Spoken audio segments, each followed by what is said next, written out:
You told yourself 5 more minutes. That was 40 minutes ago. Your thumb is still moving.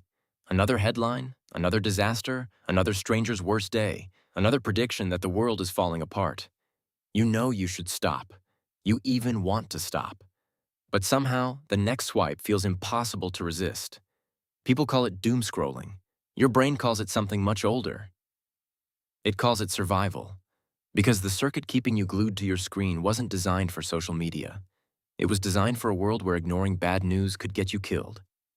To understand why your brain keeps searching for one more disturbing story, you have to go back nearly 300,000 years. Imagine waking up as a hunter-gatherer. There are no newspapers, no television, no internet, no notifications. But information is still the most valuable resource you possess. Someone returns to camp with terrible news. Fresh predator tracks were found near the river. Another group was seen crossing the valley. A poisonous plant is spreading where you usually gather food.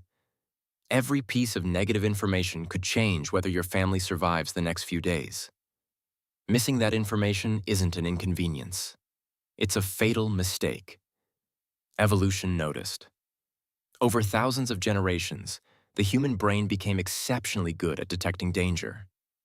Psychologists call this the negativity bias. Simply put, your brain gives more attention to threats than to good news. Imagine two events happening on the same day. One person compliments you. Another criticizes you. Which one stays in your mind longer?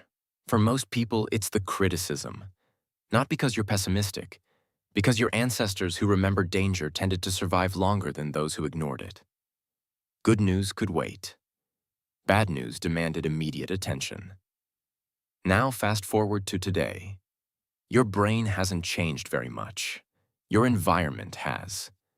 Instead of hearing about one nearby threat every few weeks, you're exposed to hundreds every single day. Wildfires, wars, economic crises, disease outbreaks, crime, political conflict, natural disasters. Each story arrives packaged as if it demands your immediate attention. Your ancient brain doesn't know those events are happening thousands of kilometers away. It simply recognizes another potential threat, and another, and another. Then something else happens. You keep scrolling because your brain believes the next piece of information might finally make everything make sense. Maybe the next article will explain the crisis. Maybe the next video will reveal the solution. Maybe the next update will make you feel prepared. It rarely does. Instead, each answer creates two new questions. Psychologists call this an information gap. Your brain dislikes unfinished stories.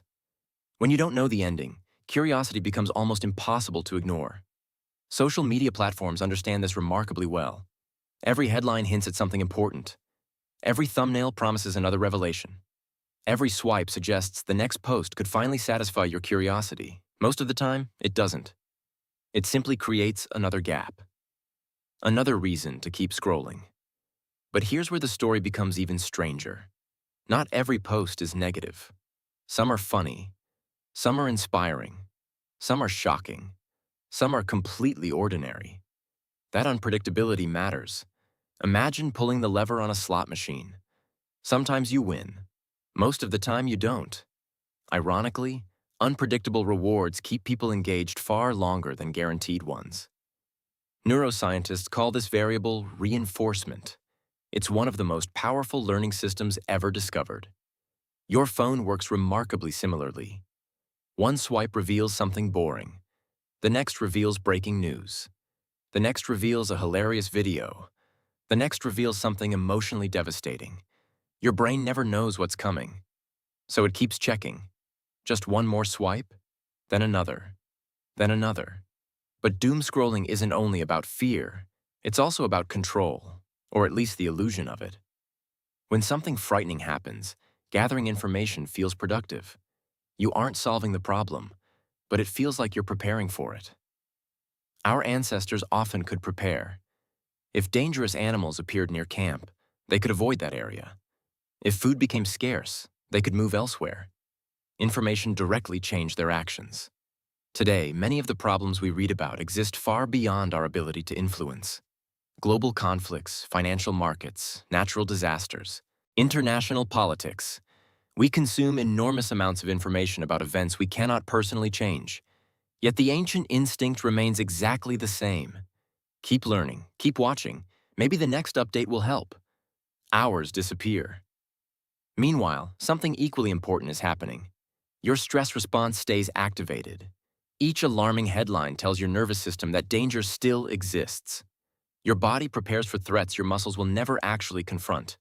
Heart rate changes, stress hormones rise, attention narrows. Except there is no predator to escape, only another article waiting beneath the one you just finished. Anthropologists often point out that ancient humans experienced intense stress. A dangerous hunt, a violent storm, a confrontation with another group. But those events usually ended. The body recovered. Modern stress often doesn't. The stream never stops. The news cycle has no sunset. Your ancestors gathered around fires at night sharing stories after the day's dangers had passed. Today, many people climb into bed carrying every crisis on Earth inside a device smaller than their hand. Then we wonder why sleep feels difficult.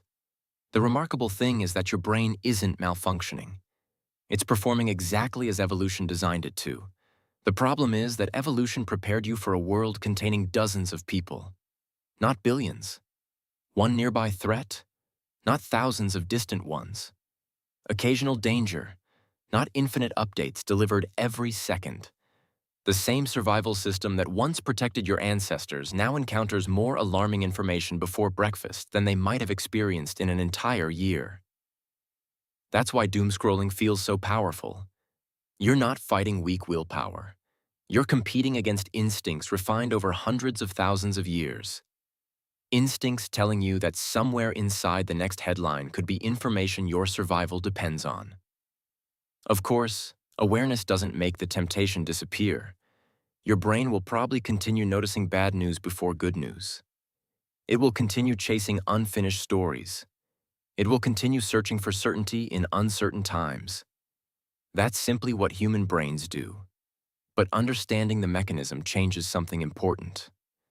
The next time you catch yourself scrolling long after you intended to stop, remember this. Your mind isn't searching for entertainment. It isn't even searching for bad news. It's searching for safety. The tragedy is that in the modern world, the endless search for safety often becomes the very thing stealing your peace. Your ancestors survived by paying attention to danger. You survive by knowing when you've already paid enough attention. And sometimes, the healthiest decision your ancient brain can make is to stop scrolling before the next swipe.